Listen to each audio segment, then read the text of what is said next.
ধনবাড়ির ভাইঘাটে বিএনপির মহাসমাবেশ অনুষ্ঠিত। আব্দুল হামিদ, মধুপুর, টাঙ্গাইল প্রতিনিধি।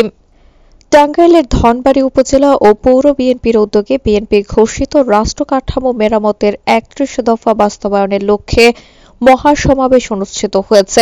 শনিবার ৮ ফেব্রুয়ারি বিকেল ৩ ঘটিকায় ধনবাড়ি উপজেলার ভাইঘাট উচ্চ বিদ্যালয় মাঠে এই সমাবেশ অনুষ্ঠিত হয়েছে। ধনবাড়ি উপজেলা বিএনপি সভাপতি এম আজিজুর রহমানের সভাপতিত্বে প্রধান অতিথি হিসেবে উপস্থিত ছিলেন বাংলাদেশ জাতীয়তাবাদী দল বিএনপির ভাইস চেয়ারম্যান ও টাঙ্গাইল জেলা বিএনপির সাবেক সভাপতি এড আহমেদ আজম খান। প্রধান বক্তা হিসেবে উপস্থিত ছিলেন জাতীয়তাবাদী দল বিএনপির জাতীয় নির্বাহী কমিটির সদস্য ও টাঙ্গাইল জেলা বিএনপির সাবেক ভারপ্রাপ্ত সভাপতি আলহাজ ফকির মাহবুব আনাম স্বপন। বিশেষ অতিথি হিসেবে উপস্থিত ছিলেন বিএনপির জাতীয় নির্বাহী কমিটির সদস্য মোহাম্মদ শামসুজ্জামান সুরুজ, টাঙ্গাইল জেলা বিএনপির সভাপতি মোহাম্মদ হাসানুজ্জামিল শাহিন, সাধারণ সম্পাদক এড ফরহাদ ইকবাল।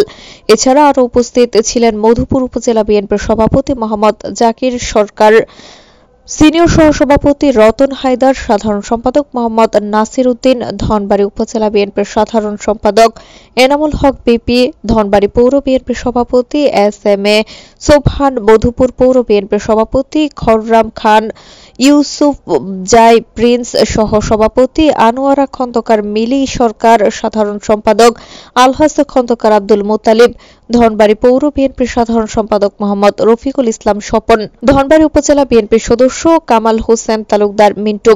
সমাবেশে উপস্থিত ছিলেন ধনবাড়ি ও মধুপুর উপজেলা বিএনপি, পৌরসভা বিএনপি, যুবদল, ছাত্রদল সহ বিএনপির সকল অঙ্গ সংগঠনের নেতাকর্মীগণ উপস্থিত ছিলেন।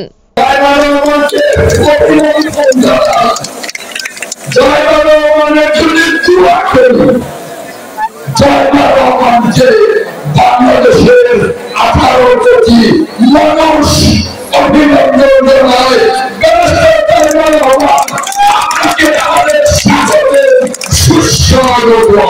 আমরা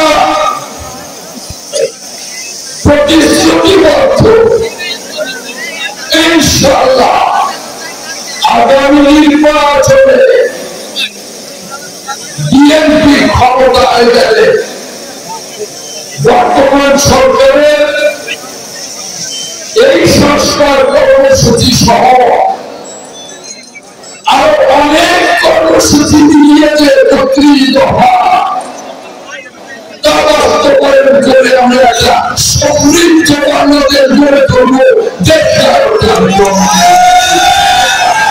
আমার নেতা একটাই বলছেন, আমরা তাই বলছি নির্বাচনের দিন ঘোষণা দিন, তাহলে মানুষ নির্বাচনের জন্য তৈরি হবে।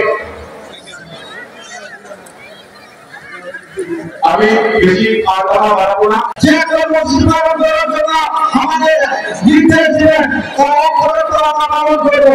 পালন করবো কি